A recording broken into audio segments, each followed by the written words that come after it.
We're at Mackey's in Port Stanley. Eating French fries.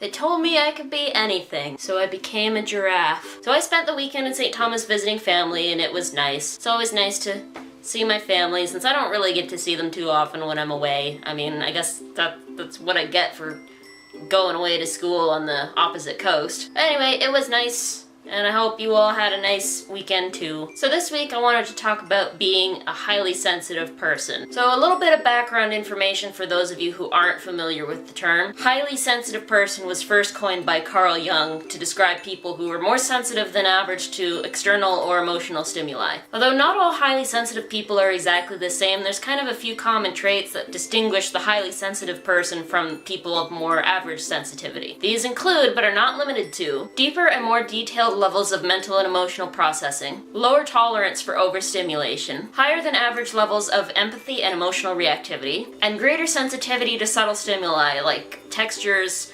background noise, bright colors, that sort of thing. In fact, I actually fit almost all of these criteria. I even took a quiz, which you can find in the description. I've had higher than average sensitivity basically forever, for as long as I can remember. In fact, when I was really little, I used to be terrified of loud noises. It was awful. My parents actually used to have to stuff my ears full of cotton anytime they wanted to take me to a fireworks display. There was also this one time my parents tried to take me to the circus when I was really little. And shut up, okay? I was like 5. I didn't know how bad circuses were at the time. Anyway, I got so overwhelmed by the loud noise and the bright lights and all of that that we actually had to leave. Even though I'm basically a grown-up now, whatever that means, I still find I'm really easily overwhelmed in situations that most people would find kind of everyday average, not so bothersome. Things like parties or really crowded places, loud noises, sudden disturbances, spicy or excessively flavorful food, violent movies or TV shows, or even just watching the news, or being around people who are like really angry or upset. Those sorts of things are just like,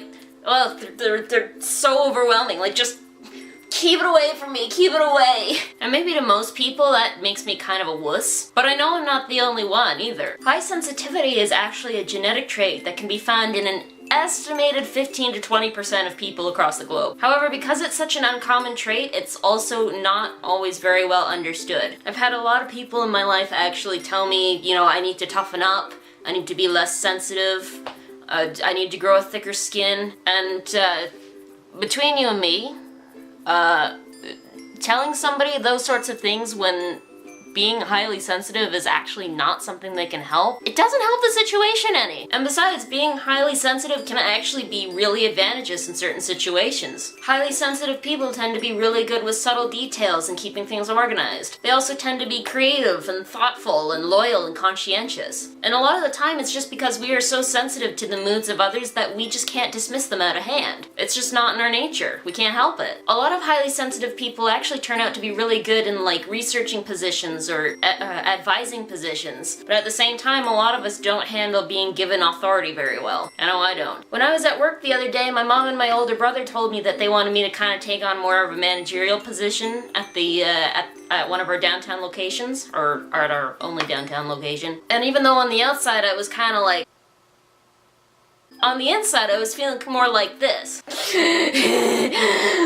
Yeah. And a lot of that is because even the thought of being given a position of authority in our family business, which is in customer service, which, as I've talked about in previous videos, relies on us keeping a lot of other people happy. It was just totally overwhelming. Like, I couldn't even think. Basically, I have to make sure the business runs smoothly so my bosses are happy, and then, of course, which at the same time is making my family happy, and at the same time is keeping my employees in line and keeping my customers happy and making sure I know that everything is stocked and everything is ready to go and prepared and that catering goes out on time and just and also that if something happens to go wrong, like even if it's just a little thing or if it's like a really big thing that goes wrong, most of that's on me because I'm the authority figure in that position. I can't, no. So yeah, basically I ended up having to say no, and you know, I mean, I hate to disappoint my family, but at the same time, I gotta take care of my sanity. And that's the case for a lot of people who are highly sensitive, you know? It's really hard to be in a position of authority. It just gets so mentally and emotionally overwhelming. In fact, a lot of social situations just turn out to be too overwhelming for most highly sensitive people. Stupid fridge. Like loud parties and just crowded places, like where there's too many people and too many feelings and smells and noises and visual stimuli, and it's just, you want to know why I'm not a partier. So even though that crowded party might be fun for most people of average sensitivity, it just becomes a vector for sensory overload for most of the rest of us. In fact, this might even be why an estimated 70% of highly sensitive people also identify as introverts. But only 70%. The other 30%, all extroverts, or also ambiverts. I wouldn't want to leave anybody out. Basically, what I really want to say here is, please respect the sensitivity. If you have like family or friends or just loved ones in general who are highly sensitive, try to be understanding of their needs and their limits, and try not to drag them too far out of their comfort zones too often. Because it's really exhausting, you know? I mean, not that most of us aren't willing to try, it's just we'll have to recharge for a while between tries, you know? And if you, like me, are also a highly sensitive person, own it. It's not something that should be shameful, and I don't know why so many people make out that it is. But the more people come to understand what being highly sensitive is, the better we'll understand each other and the better we'll get along, I think. Be good to yourselves, and I will see you next week.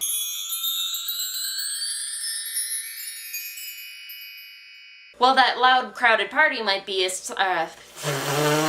higher than average levels of high sensitivity is actually believed to be a genetic trait and is why can't I make the words come out of my mouth?